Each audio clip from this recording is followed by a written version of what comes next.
Hi everyone. In this episode, I want to talk about narcissist and sexual coercion and sexual abuse.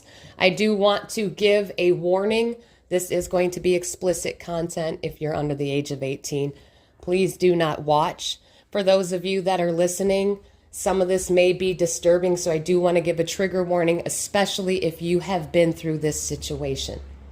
Now, narcissists use sex as a tool to manipulate and abuse.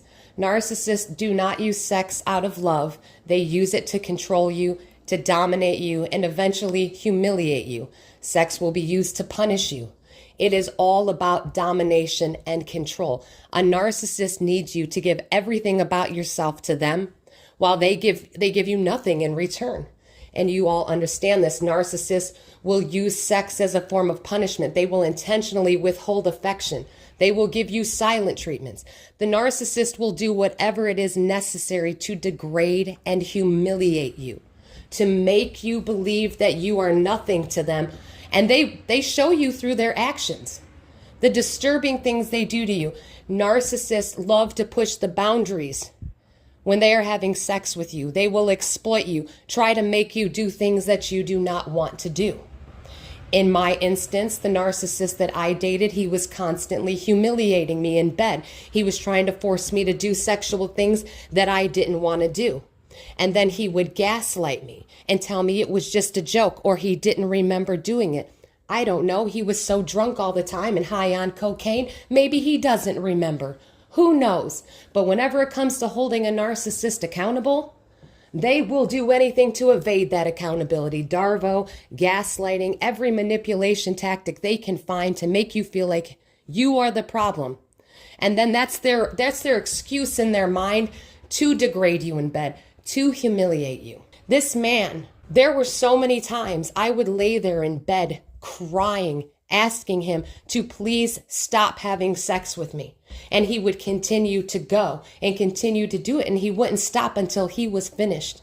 I would lay there and cry and cry. And then after he had sex with me, he would discard me, call me an embarrassment, tell me to get out of his house. And I was so severely trauma bonded. I had no idea what was happening to me. You don't understand that it's a trauma bond because all you want to do is leave. All you want to do is escape the abuse, but you don't understand why you keep going back. And that's how detrimental a trauma bond is. A trauma bond is so dangerous. It's a severe addiction. The narcissist is the one abusing you, causing you the pain, but they're also the ones that you need to alleviate that pain because they're the poison, but they're also the cure. And it's an addiction. It's no different than a person who's addicted to drugs or drinking. The drug makes them sick, but they also need the drug in order to make themselves feel better. And that's the cycle the narcissist puts you through with the level of psychological abuse and trauma bonding.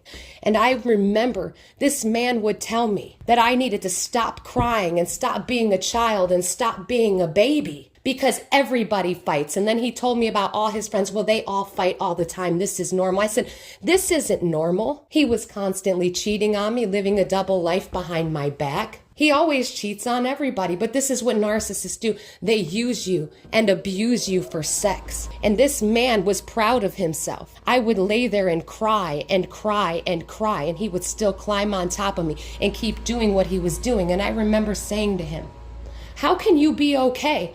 How can you even want to keep going and having sex with me when I'm laying there crying, asking you to stop? But he would just keep going and going. And this is what narcissists do. When you cry, it fuels them. Your tears anger the narcissist. They get mad at you when you cry, so it makes them want to punish you and degrade you and humiliate you more. And I didn't understand that at the time. None of us understand that at the time. We just keep emotionally reacting because we don't understand that the person that we love has no empathy. And we don't understand how they can keep hurting us and watching us cry and then get angry and punish us and try to degrade and humiliate us more. And this man and his friends, they're all into something weird because he put me in situations constantly where his friends were sexually abusing me and crossing my boundaries. And instead of helping me, he would tell me I was the embarrassment. and tell me that if I didn't know how to act right, I couldn't be around his friends. He didn't want me around. I wasn't good enough because I didn't know how to act right. And I kept telling him, I was like, your friends are crossing my boundaries. They're grabbing me. They're touching me. They're trying to force me to do things I'm not comfortable with. And he knew all of this. And he thought it was funny. And he called me an embarrassment. Now that's the raw truth. These are my feelings that I really needed to get out, and I need people to hear, because we've been through these things. I've been through these things. Many of you have been through these things, and no one deserves this. No one deserves to be treated like that. And because the narcissist surrounds themselves with people just like them, abusers, manipulators, cheaters, liars, because they surround themselves with people just like them, they feel good about themselves for what they're doing to you. And these people did it on a group effort. This entire group of people enjoyed what they were doing to me. It was the most horrible experience. And I tell you what, this is why narcissistic abuse needs to be a crime.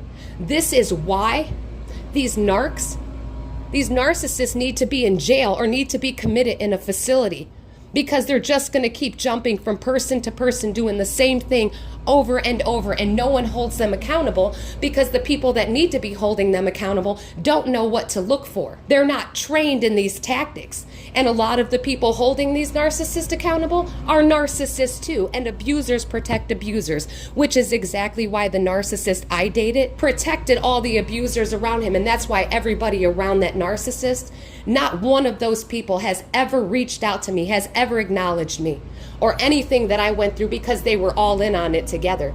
They're all in on it. It was a group effort from day one to do these disgusting things to me. And these people, all the drugs that they do, all the drinking, all the partying, they don't care, because I kept trying to hold people accountable. I kept saying, hey, I'm being abused, but nobody wanted to hear that. An entire group of people, 40 plus people around this man.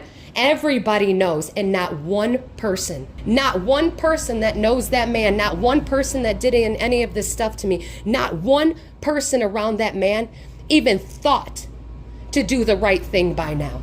None of them did it. No one has done the right thing. Instead, they would rather ignore me and enable his abuse, but they're abusers too. They're all into drugs. And then I have to find out that the person he's with now is even hardcore into more drugs. Her family, they're drug dealers. This is the stuff I have to hear, and I'm like, okay, so you guys are just gonna keep putting your kids in danger because nobody wants to hold anyone accountable? Yeah, he's still strung out on cocaine. I gotta hear all this stuff, and I'm thinking, I don't even wanna hear what's going on in these people's lives anymore. You know what? Because they're their own downfall. Stay strung out on crack. Stay strung out on cocaine. Keep shooting up heroin. Keep having heroin overdoses in front of your kids. Keep bringing your kids around this nonsense. Because I'm telling you what, one of these days, that stuff is going to catch up with that narcissist and all those people around him. All of you that enable this behavior, that think it's okay to sexually abuse and use coercion to exploit somebody with autism. I have autism. So these people thought it was more fun to abuse me and trigger me and exploit me. And that's why I've said before, that narcissist karma is his friends, are his family, because they're all enablers. And they're all going to keep living in that cycle of dysfunction forever and ever and ever, because none of them have any accountability, and none of them clearly have any remorse for the things that they do to people. And one more thing, that man that made up that I broke out windows to his truck and said his children saw me do it, no, they didn't. He sent one of his little officer deputy buddies to my apartment to harass me over something that he made up that never happened, and used his children to abuse me, all because I gave him a narcissistic injury, because earlier that day he was calling me an embarrassment and abusing me in a public place as usual, so I wouldn't let him get back in my car.